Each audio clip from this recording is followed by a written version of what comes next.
नमस्कार प्यारे दर्शकों, मैं आपका ज्योतिष मित्र आदित्य द्विवेदी स्वागत करता हूं आपके अपने YouTube चैनल नक्षत्र तक में। अगर आप अपनी कुंडली का परामर्श चाहते हैं, अपने प्रश्नों के उत्तर चाहते हैं, समस्याओं का समाधान चाहते हैं, खराब ग्रह दशाओं के उपाय जानना चाहते हैं, कुंडली मिलान करवाना चाहते हैं या किसी शुभ मुहूर्त के बारे में जानकारी लेना चाहते हैं तो आप हमारे नंबर पर हमें कॉल कर सकते हैं या व्हाट्सएप मैसेज कर सकते हैं।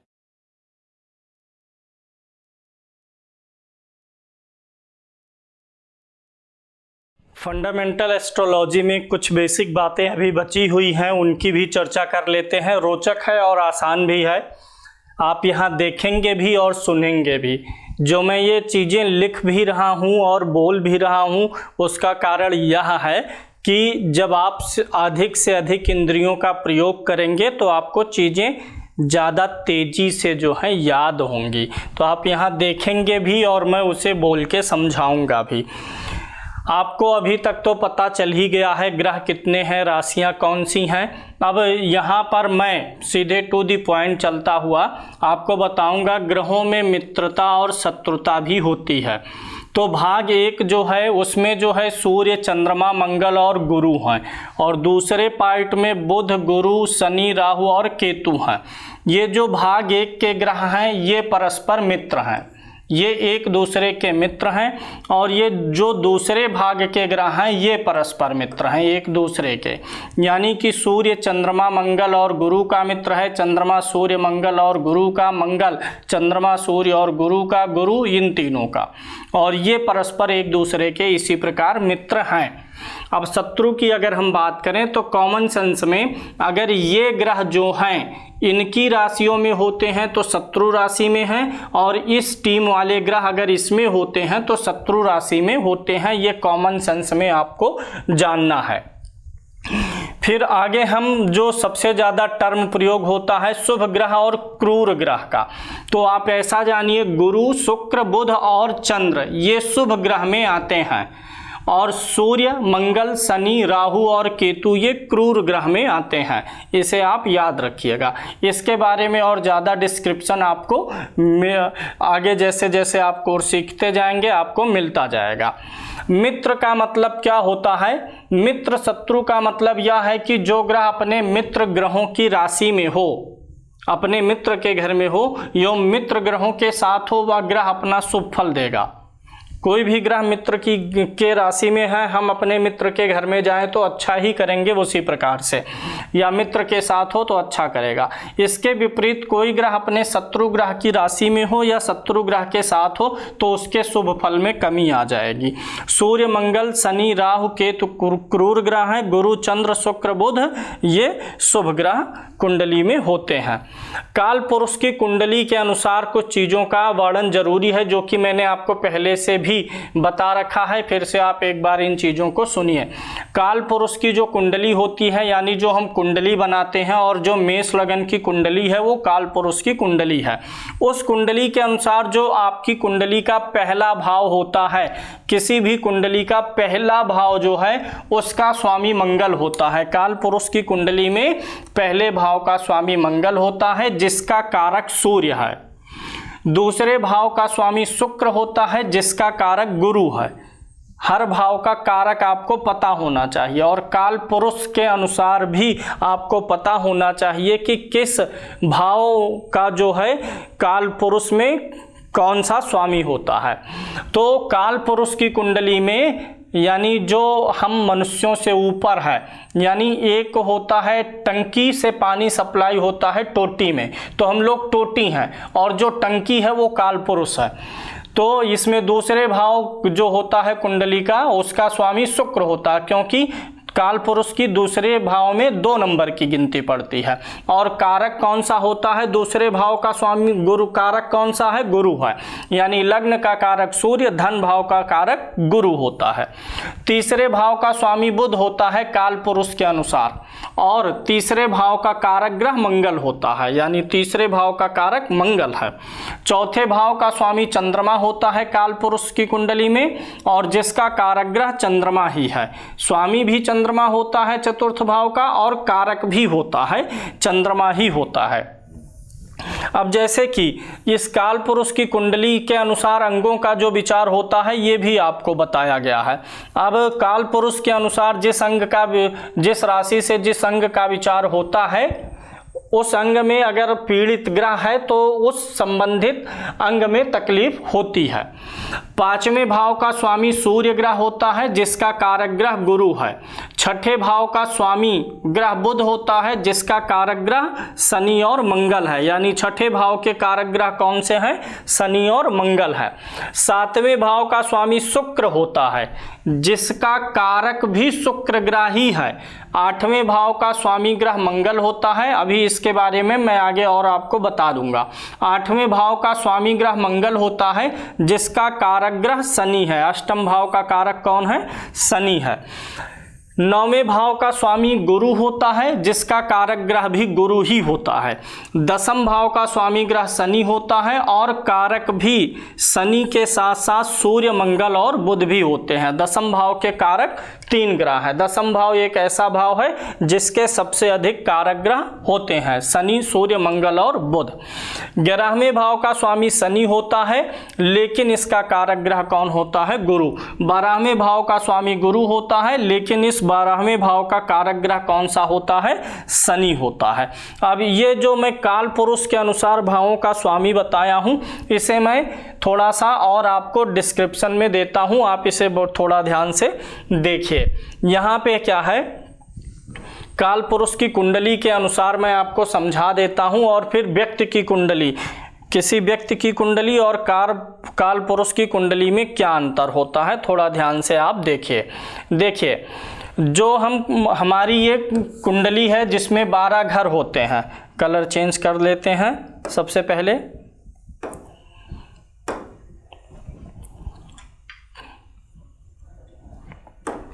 क्योंकि पीला कलर ही आपको अच्छे से दिखेगा। ये होती है हमारी काल पुरुष की कुंडली, या हमारी कुंडली, किसी की भी कुंडली का डायग्राम ऐसे ही होता है। तो देखिए राशियों की शुरुआत कहाँ से होती है? पहली राशि कौन सी है? मेष। और आखिरी राशि क्या है? मीन। तो जहाँ से राशियों की शुरुआत होती है, अगर हम एक कुंडली बनाए जो किसी भी व्यक्ति की ना हो, जहाँ से सारी कुंडलियाँ बनना शुरू होती हैं, यानी जो टंकी है, हम लोग टोटी हैं, तो पहली राशि कौन सी होती है? मेष। 12 घर हैं और 12 राशियां हैं। तो किसी भी कुंडली में, जैसे आपकी कोई भी लगन की कुंडली हो, कर्क लगन की हो, सिंह लगन की हो, तो ये आपकी कुंडली बनेगी। हाँ, 4 नंबर, 5 नंबर, 6 नंबर, अलग अलग भावों में अलग अलग गिनती लिखी रहेगी। लेकिन जो कुंडली होती है, उस कुंडली की कुंडली जो होती है वो काल पुरुष की होती है। यानी कि हर कुंडली में आपका लगन कोई भी हो, पहले घर में कोई भी गिनती हो, दूसरे में कोई भी गिनती हो, तीसरे में कोई भी हो, चौथे में कोई भी हो, लेकिन आंतरिक रूप से सबकी कुंडली में पहले भाव में 1 नंबर यानी मेष राशि ये होता ही होता है, क्योंकि यहीं से ये कुंडली बनती है। काल पुरुष जो है उसकी कुंडली से ही हमारी कुंडलियां बनती हैं। वही काल पुरुष अपनी कुंडली से उठा करके हमें लग्न और राशियां दे देता है। ये मैं काल पुरुष की कुंडली कंप्लीट करूं तो अभी आपको समझ में आएगा। ये हो गई काल पुरुष की कुंडली। लगन में मेष, द्वितीय में वृष, मिथुन, कर्क, सिंह। अब अगर किसी भी व्यक्ति की कुंडली बनेगी तो इसी में से कोई ना कोई राशि जो है लगन में पहले भाव में पड़ेगी। तो जो पहले भाव में राशि पड़ रही है वो कौन हमें दे रहा है? यही काल पुरुष दे रहा कि लो बेटा तुम 8 नंबर से अपना लगन बनाओ, तुम 9 नंबर से के लगन में पैदा होगे, तुम 10 नंबर के लगन में पैदा होगे। तो ये काल पुरुष की कुंडली होती है। अब आ जाते हैं मूल विषय पर। यहाँ पे आप देखिए ये मैंने सभी भावों का कारक आपको बता दिया। सभी ग्रहों की अपनी उच्च व नीच राशियां होती हैं, जिसके बारे में आपको पहले से ही बताया जा चुका है। सभी ग्रहों की उच्च व नीच राशियां होती हैं और ग्रहों की अपनी मूल त्रिकोण राशियां भी होती हैं। किसी भी ग्रह की सबसे उत्तम स्थिति उसकी अपनी उच्च राशि में होना माना गया है, यानी सबसे अच्छी स्थिति क्या है? उच्च राशि में होना। उसके बाद अगर ग्रह मूल त्रिकोण में है तब, और उससे भी कम थोड़ा अच्छा क्या है? उच्च राशि से कुछ कम प्रभाव मूल त्रिकोण देगा, और उससे भी कम कौन सा प्रभाव देगा? स्वराशि का। यानी ग्रहों की सबसे अच्छी स्थिति, ग्रह सबसे अच्छा है, बलवान है उच्च राशि में, उसके बाद मूल त्रिकोण, उसके बाद स्वराशि, उसके बाद मित्र राशि। तो इसी क्रम में ये चीजें चलती हैं। और यदि ग्रह स्वराशि का है तब मूल त्रिकोण से कुछ कम प्रभावी होगा, लेकिन ग्रह की स्थिति तब भी शुभ ही होगी, शुभ ही मानी जाती है। इसके बाद मित्र राशि में भी स्थिति ठीक ही कही गई है। यदि सम राशि में है ग्रह, ना मित्र ना शत्रु, तब ना अच्छा है और ना ही बुरा होता है, वह सामान्य फल देता है। वह दशा अंतरदशा कैसी चल रही है, महादशा कैसी चल रही है, उस अनुसार से रिजल्ट देता है। ग्रहों की सम राशियां भी होती हैं, जैसे चंद्रमा अजात शत्रु माना जाता है। चंद्रमा का कोई शत्रु नहीं है, मित्र है लेकिन शत्रु नहीं है। बुध का शत्रु चंद्रमा है, लेकिन चंद्रमा बुध को शत्रु नहीं मानता है। तो इसी प्रकार से जो नैसर्गिक मित्रता है उसको देख लेंगे, तात्कालिक मित्रता भी देखेंगे, उस हिसाब से हम निर्णय कर लेते हैं। फिर आगे चलेंगे, इस चीज को आगे बढ़ाएंगे। शत्रु राशि में ग्रह की स्थिति शुभ नहीं है, क्योंकि यहाँ ग्रह क्षोभित अवस्था का माना गया है। ग्रहों की अवस्थाओं के बारे में अभी आगे चर्चा होगी। जो हमेशा क्षोभ अर्थात क्रोध में ही रहता है। अगर आप अपने दुश्मन के घर जाएंगे, शत्रु के घर जाएंगे, तो वहां पे आप गुस्से में रहेंगे, भय में रहेंगे, डर में रहेंगे। डर से क्या उत्पन्न होता है? गुस्सा उत्पन्न होता है। तो वही चीज है, क्योंकि शत्रु के साथ कोई कैसे खुश रह सकता है भला। यही हाल ग्रहों का भी है कि वह शत्रु राशि में होते हुए अपने पूरे फल नहीं दे पाते हैं। नीच राशि का ग्रह, नीच राशि ग्रह की सबसे अशुभ अवस्था कहलाती है। वहां पहुंच जाने से, यानी नीच राशि में पहुंच जाने से ग्रह में फल देने की क्षमता का हास हो जाता है। यहाँ पे कुछ टेबल बना है जो मैंने आपको पहले से ही बता दिया है। राहु केतु की उच्च स्थिति के बारे में बात करेंगे। अन्य ग्रहों की स्थिति के बारे में तो चर्चा हुई है, यहाँ स्पेशली राहु केतु के बारे में चर्चा करेंगे। राहु केतु की उच्च नीच राशियों को लेकर मतभेद हैं। कई विद्वानों के अनुसार राहु की उच्च राशि वृष है और केतु की वृश्चिक राशि उच्च है, लेकिन मतांतर से राहु की उच्च राशि मिथुन भी मानी गई है और केतु की उच्च राशि धनु मानी गई है। लेकिन मैंने इसके बारे में आपको पूर्व में बता दिया है कि आपको क्या चीजें लेनी है और क्या करना है। इसी तरह से राहु की नीच राशि वृश्चिक और धनु बन जाएगी, कि जिसमें राहु अच्छा माना जाएगा उसमें केतु बुरा हो जाएगा, जिसमें केतु बुरा माना जाएगा उसमें राहु अच्छा हो जाएगा। क्योंकि ग्रह जिस राशि में उच्चता पाते हैं ठीक 180 अंश की दूरी पर वह नीच हो जाते हैं। केतु की नीच राशि वृषभ, वह मिथुन बन जाएगी, क्योंकि ये जो है राहु की अच्छी राशियां हैं। इसके अलावा राहु को कन्या व कुंभ में भी शुभ माना गया है। अगर पराशर का मत देखें तो राहु कर्क राशि में भी बुरे फल प्रदान नहीं करता है। वैसे तो राहु केतु का कोई भी भौतिक अस्तित्व तो नहीं है, फिर भी उपरोक्त कुछ राशियों में वह बुरा फल नहीं देते हैं, ये आपको जानना है। बेसिक पे कुछ आ जाते हैं।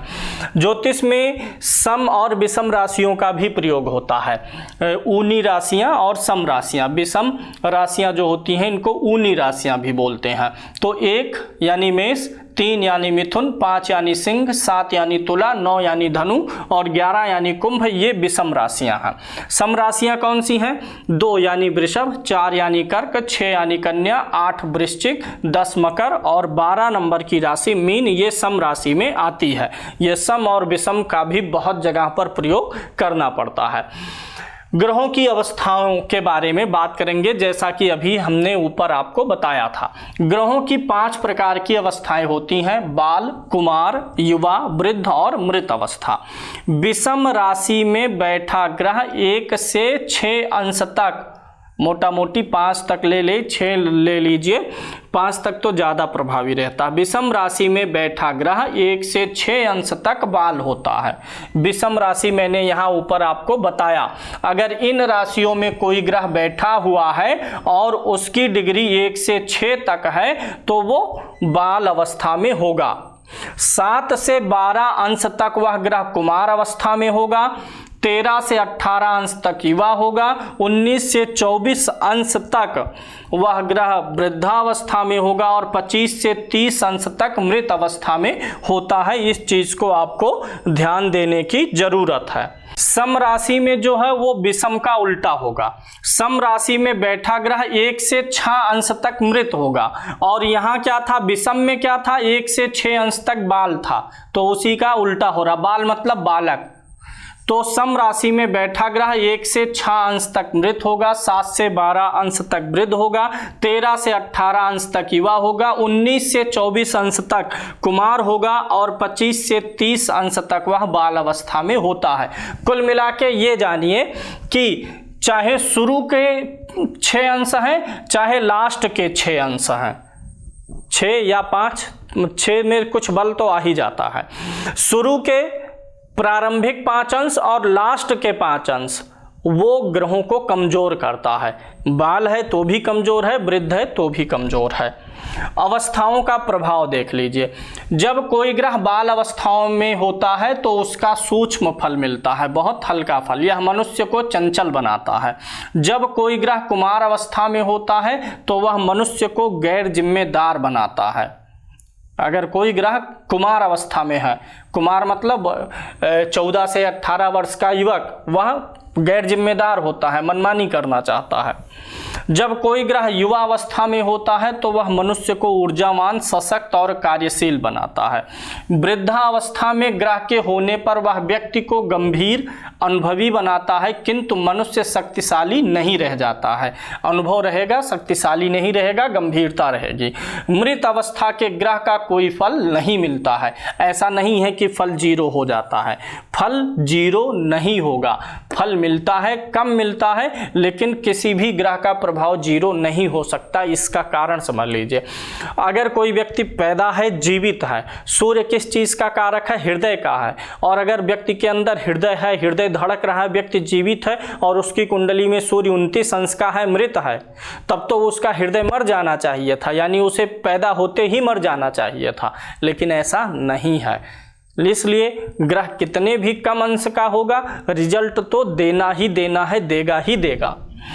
तो आगे समझ लीजिए, मृत अवस्था के ग्रह का कोई फल नहीं मिलता। सूर्य और मंगल बाल्य अवस्था में श्रेष्ठ परिणाम देते हैं, ये अपवाद है। अगर सूर्य और मंगल ग्रह जो हैं ये बाल अवस्था में हो तो श्रेष्ठ परिणाम देते हैं। गुरु शुक्र मध्यम अवस्था में अच्छा परिणाम देते हैं। चंद्र और शनि वृद्धा अवस्था में अगर कुंडली में है तो अच्छा परिणाम देते हैं। बुध तीनों अवस्थाओं में श्रेष्ठ परिणाम देता है, बाल, वृद्ध, युवा तीनों में अच्छा परिणाम देता है। मानसिक स्वभाव या प्रकृति अनुसार ग्रहों की दीप्तादि 10 अवस्थाएं और भी होती हैं। ये जो आपने बाल, वृद्ध, युवा, कुमार और मृत पढ़ा, उसके अलावा भी 10 प्रकार की अवस्थाएं होती हैं जो कि हर कुंडली में अलग अलग, ये तो जो ऊपर बताया गया वह ग्रह के अंश के आधार पर है। अब ग्रह की स्थिति के आधार पर देखिए अवस्थाएं बताई गई हैं। कई विद्वान जन इन 10 अवस्थाओं में से 9 को ही व्यवहार में लाते हैं, तो अन्य ने परिभाषा को और सरल कर लिया है। प्रश्न तंत्र में नीलकंठ ने कहा है कि दीप्तादि 10 अवस्था द्वारा भविष्यवाणी करनी चाहिए, ऐसी भविष्यवाणी कभी गलत नहीं होती। यानी बाल, वृद्ध, युवा देखने के साथ साथ जो यहाँ पे प्रश्न ग्रहों के स्थिति के द्वारा दीप्तादि अवस्था बताई गई है वो बहुत जरूरी होता है। अब इन अवस्थाओं के नाम और प्रभाव देखिए और इनको समझिए। ग्रह की पहली अवस्था होती है दीप्त अवस्था। कोई भी ग्रह अपनी उच्च राशि या मूल त्रिकोण में स्थित ग्रह जो होता है वो दीप्त कहलाता है। उच्च का ग्रह हो मूल त्रिकोण राशि में अगर बैठा है तो वो दीप्त है। मुदित ग्रह, मित्र की राशि में स्थित ग्रह मुदित ग्रह कहलाता है। मुदित माने प्रसन्न ग्रह। स्वस्थ ग्रह, अपनी राशि यानी स्वग्रही, स्वग्रह जो अपने ही घर में बैठा है में स्थित ग्रह स्वस्थ ग्रह कहलाता है। शांत, कोई भी ग्रह जो शुभ ग्रह की राशि में स्थित होता है शांत कहलाता है। जैसे शनि गुरु शुक्र के घर में हो, मंगल गुरु के घर में या शुक्र के घर में हो, शुभ ग्रह की राशि में स्थित ग्रह शांत कहलाता है। शक्त, स्फुट रश्मि के जालों से अत्यंत शुद्ध ग्रह शक्त कहलाता है। शक्त मतलब जिस ग्रह में प्रकाश अधिक है, जो ग्रह सूर्य से जितनी ज़्यादा दूरी पर है, रश्मि अधिक है, तो वो शक्त कहलाता है यानी चमकीला कहलाता है। अगला स्थिति है प्रपीड़ित। छठा प्रकार है प्रपीड़ित। ग्रहों से पराजित होने पर ग्रह प्रपीड़ित कहलाता है।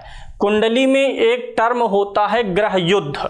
जब कोई भी ग्रह, दो ग्रह एक ही राशि में होते हैं, समान अंशों पर होते हैं, लगभग उनके अंश बराबर होते हैं, सिर्फ डिग्री 2 डिग्री का अंतर हो या कलाओं का अंतर हो, तो उन दोनों ग्रहों में युद्ध की स्थिति होती है और उन दोनों में से एक ग्रह जीतता है और एक हारता है।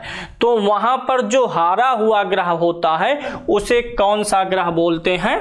प्रपीड़ित ग्रह या पराजित ग्रह। तो ग्रह युद्ध के बारे में आपको आगे डिटेल मिलेगा कि कैसे जीत हार निकाला जाता है ग्रहों के प्रपीड़ित होने पर, कैसे ग्रह युद्ध आप जान सकते हैं। फिलहाल यह जान लीजिए, दो ग्रह एक ही राशि पर सेम अंश के करीब में होते हैं तो उन दोनों ग्रहों में उस स्थान पर बैठने के लिए लड़ाई हो जाती है। जैसे यह एक चेयर है,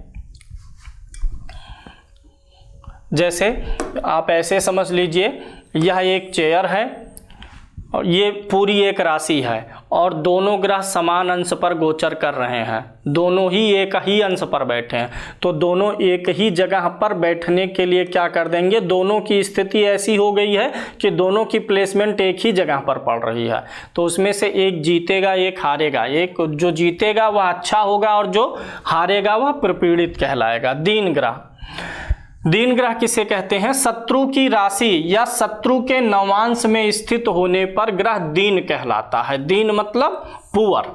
खल, पाप ग्रहों की राशि के मध्य या युत होने पर ग्रह खल कहलाता है। पाप ग्रहों के मध्य में हो, यानी मान लीजिए चंद्रमा जहां बैठा है उसके आगे मंगल है और पीछे शनि है, इसे पाप कर्तरी भी बोला जाता है, तो ऐसा ग्रह खल हो जाता है। अगर कोई ग्रह पाप ग्रहों के साथ में भी बैठा है तो भी होगा, उसके आगे पीछे पाप ग्रह बैठे हैं तो भी वह खल होगा, यानी खलनायक की जैसे वह आपको रिजल्ट देगा। भीत, नीच ग्रहों के साथ पड़ा ग्रह भीत कहलाता है।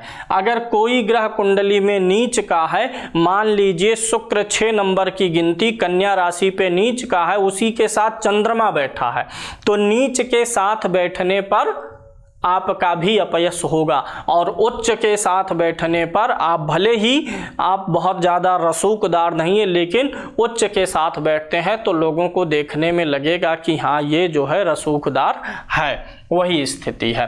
विकल, जो ग्रह अस्त होकर स्थित हो वह विकल कहलाता है। ये अंतिम अवस्था थी। सूर्य के पास में जब कोई ग्रह बैठता है तो वो अस्त हो जाता है।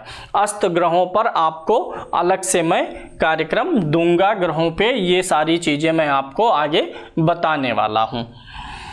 अन्य प्रकार की अवस्थाओं में मनुष्य मानसिक अवस्था अनुसार लज्जित, गर्वित, क्षुधित, त्रिषित, मुदित और क्षोभित, ये 6 प्रकार की अवस्थाएं और होती हैं। मनुष्यों की मानसिक स्थिति के अनुसार ग्रह रिजल्ट देते हैं। अब लज्जित ग्रह किसे कहते हैं ये भी जान लीजिए, ये सब नोट बना करके आप अपनी डायरी में रखिए। पंचम यानी पुत्र भाव में ग्रह राहु, केतु या सूर्य, शनि या मंगल से जुड़ा है तो वह लज्जित कहलाता है। पंचम भाव में जो ग्रह हो उस पे राहु का, केतु का या सूर्य का, शनि का या मंगल का प्रभाव आ जाता है तो वह ग्रह लज्जित कहलाता है, यानी शर्मिंदित होता है।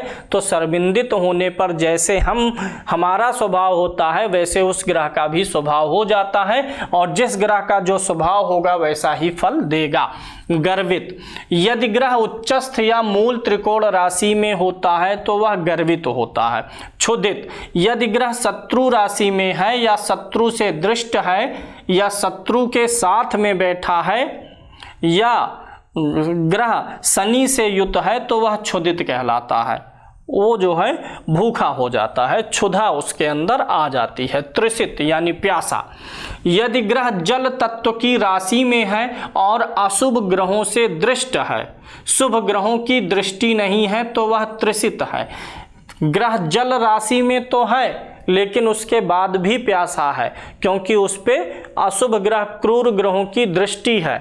जैसे रेन कोट पहन के बारिश में भीगने निकलना, तो जब उसको क्रूर ग्रह देख रहा है तो वह उसी से पीड़ित तो होकर के उसकी दृष्टि से पानी में होने के बावजूद भी पानी नहीं पी रहा है, तो ऐसे ग्रह को त्रिषित ग्रह कहते हैं। जल तत्व की राशि में हो और अशुभ ग्रहों से दृष्ट हो। मुदित माने प्रसन्न, यदि ग्रह मित्र राशि में हो, शुभ ग्रह से युत हो या दृष्ट हो, शुभ ग्रह उसके साथ हो या शुभ ग्रह उसे देखता हो तो वह मुदित ग्रह कहलाता है। क्षोभित, यदि ग्रह सूर्य के साथ है और अशुभ ग्रह से युत या दृष्ट है तो वह क्षोभित कहलाता है। सूर्य के साथ होने पर अक्सर ग्रह अस्त हो जाता है। तो यहाँ पर क्या निकलेगा कि ग्रह अस्त भी हो और वह जो है अशुभ ग्रह, सूर्य के अलावा कोई भी क्रूर ग्रह बैठा हो या क्रूर ग्रह उसे देखता हो तो ग्रह क्या हो जाएगा, क्षोभित हो जाएगा। अब यहाँ पर संक्षेप में ग्रहों की दृष्टियों के भी बारे में बता देते हैं।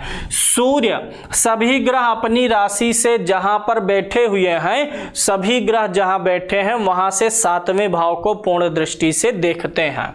सूर्य सातवीं दृष्टि से कुंडली के अन्य भाव को प्रभावित करता है, यानी जहां बैठेगा वहां से सातवें भाव को देखेगा। चंद्रमा जहां बैठेगा वहां से सातवें भाव को देखेगा, लेकिन मंगल जहां बैठेगा चौथी, सातवीं और आठवीं दृष्टि से कुंडली के अन्य भावों को प्रभावित करेगा। यानी सूर्य और चंद्रमा जहां बैठे हैं वहां से सिर्फ सप्तम भाव को देखेंगे, लेकिन मंगल जहां बैठा है वहां से चौथे, सातवें और आठवें भाव को भी पूर्ण दृष्टि से देखेगा। बुध जहां बैठा है वहां से सप्तम भाव को ही सिर्फ देखेगा। इसके बारे में और विस्तृत विवरण आपको मिलेगा। गुरु, ये तो अभी आपको मैं सिर्फ एक तरीके से जान लीजिए, प्रिपेयर कर रहा हूं। गुरु जहां बैठा है वहां से पांचवें भाव पर, सातवें भाव पर और नौवें भाव पर दृष्टि डालता है, यानी जहां बैठता है वहां से उसे पांचवीं, सातवीं और नौवें भाव पर दृष्टि मिल जाती है। शुक्र जहां बैठेगा वहां से सातवें भाव को देखेगा। शनि जहां कुंडली में बैठा है वहां से तीसरी, सातवीं और 10वीं दृष्टि जो है भावों पे डालेगा, यानी जहां बैठा है वहां से तीसरे भाव पर, सातवें भाव पर और 10वें भाव पर उसकी दृष्टि पड़ेगी। राहु जहां बैठा है वहां से 5वें, 7वें और 9वें भाव पर, और उसी प्रकार से केतु भी जहां बैठा है वहां से 5वें, 7वें, 9वें भाव पर दृष्टि डालेगा। दृष्टिपाद विचार, सभी ग्रह जिस राशि में रहते हैं वहां से तीसरे और 10वें स्थान को एक चरण की दृष्टि से, 9वें और 5वें स्थान को 2 चरण की दृष्टि से, 8वें, चौथे स्थान को 3 चरण की दृष्टि से और 7वें स्थान को पूर्ण चरण की दृष्टि से देखते हैं। ज्योतिष में सबसे ज्यादा महत्व पूर्ण दृष्टि का है। अगर इस पूर्ण दृष्टि को छोड़ दें तो पूर्ण दृष्टि के बाद में सिर्फ अगर महत्व है तो ये 3 चरण वाली दृष्टियों का महत्व है। इन दोनों दृष्टियों से कोई खास असर आता नहीं है। ग्रहों का भ्रमण काल देख लीजिए। सूर्य एक राशि 12 राशियों का चक्र 1 साल में पूरा करता है।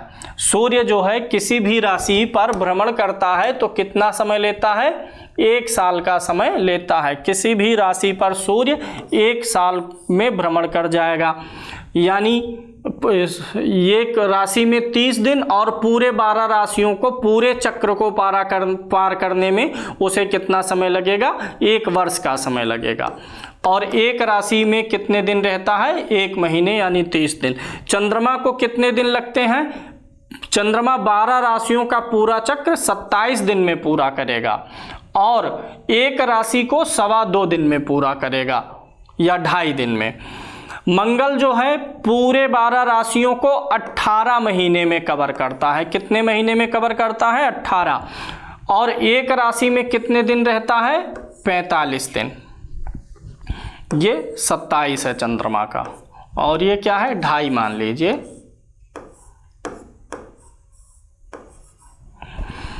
इसी प्रकार से बुध 12 राशियों का जो चक्र है उसे 1 साल में पूरा करता है और एक राशि में कितने दिन रहता है? 30 दिन। गुरु जो है 12 राशियों का जो चक्र है उसे कितने दिन में पूरा करता है? लगभग 12 वर्ष में। लगभग में सारे आंकड़े हैं, थोड़ा आगे पीछे होता है। और एक राशि में कितने दिन रहता है? 12 माह यानी 1 साल रहता है और कभी कभी 13 माह के लगभग अतिचार वगैरह के कारण बदलता रहता है। शुक्र 12 राशियों का पूरा चक्र 1 साल में पूरा करेगा और एक राशि पर कितने दिन रहता है? 27 दिन। शनि जो है 12 राशियों का पूरा चक्र 30 साल में पूरा करेगा और एक राशि पर कितने दिन रहता है? 30 माह यानी 2.5 साल। इसी प्रकार से राहु 12 राशियों का चक्र कितने दिन में पूरा करता है? 18 वर्ष में और एक राशि पर कितने दिन रहता है? 18 माह रहता है। ठीक है। और इसी प्रकार से केतु जो है 18 वर्ष में पूरी राशियों का चक्र पूरा करता है और एक राशि पर कितने दिन रहता है? 18 महीने रहता है। तो ये चीज़ भी आपको समझ में आ गई होगी। अब यह विषय आज का हमारा यहीं पर ख़त्म होता है। बेसिक था, कुछ बेसिक चीज़ें आपके दिमाग में डालनी थी, भूमिका बनानी थी ताकि आगे आपको चीज़ें बहुत बेहतर तरीके से समझ में आए।